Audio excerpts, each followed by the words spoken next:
After a rocky divorce, a Texas man with a history of violence stands accused of killing 6 family members this week. Police say Ronald Haskell shot his former sister-in-law, her husband, and their 5 children at their home in Spring, Texas on Wednesday after being unable to locate his ex-wife. One of those 5 children, a 15-year-old daughter, was the only one to survive the shooting. According to NBC, she managed to call the police. Haskell was arrested after a 20-minute chase and a 3-hour standoff. Haskell was charged with capital murder and made his first court appearance Friday. Ronald Lee Haskell collapsed twice during a court hearing yesterday. A prosecutor says maybe reality is finally settling in. The defense says Haskell has mental issues and was off his meds in court and at the time of the shooting. This isn't Haskell's only run-in with the law. He's previously been accused of domestic violence multiple times. According to the Salt Lake Tribune, police and court records detail an incident from 2008.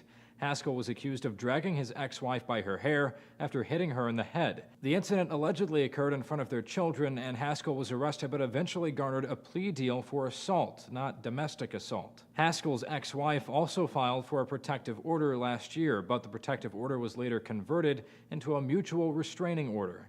CBS reports she filed for divorce 1 month later, and Haskell was required by the divorce decree to undergo a psychological evaluation. Haskell's mother told authorities Haskell stole her husband's guns during a previous dispute.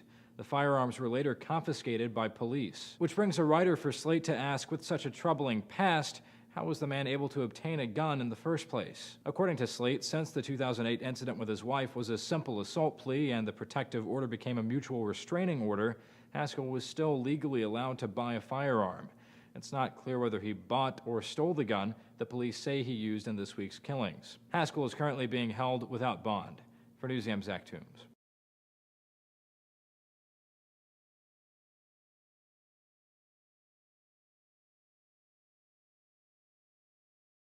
She is the sole survivor after her ex-uncle broke into her family's home. The 15-year-old who was the only survivor of a shooting this week near Houston that killed her mom and dad and her 4 siblings. Vanita Nair has the story of a remarkable girl speaking publicly just 3 days after this horrific tragedy. Thank you all for coming and showing your support for me and my family. Stay strong.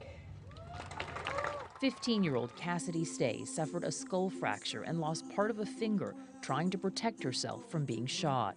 She is the sole survivor after her ex-uncle broke into her family's home and killed both of her parents and all 4 of her siblings. She survived by playing dead.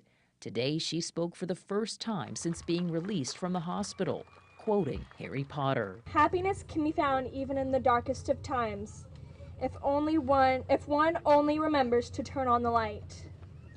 I know that my mom, Dad, Brian, Emily, Becca, and Zach are in a much better place, and that I'll be able to see them again one day. The man accused in the family's death is 33-year-old Ronald Lee Haskell, who appeared in a Harris County courtroom yesterday. He's accused of breaking into the family's home while searching for his ex-wife, then shooting them. Haskell collapsed twice in court as the capital murder charges were read. He had to be removed from the proceeding in a chair. While police credit Cassidy for calling 911 after Haskell left her home and thwarting another potential shooting spree, today she wanted to thank the community. I'm really thankful for all of the people that have been praying for me and keeping me and my family in their thoughts the past couple days. And I would like to thank all of the first responders, nurses, and doctors that have taken care of me. I'm feeling a lot better, and I'm on a very straightforward path to a full recovery. More than $220,000 has been raised on the internet for Cassidy. At the end of today's gathering, 600 balloons were released, 100 for each of the victims. Vanita Nair, CBS News, New York.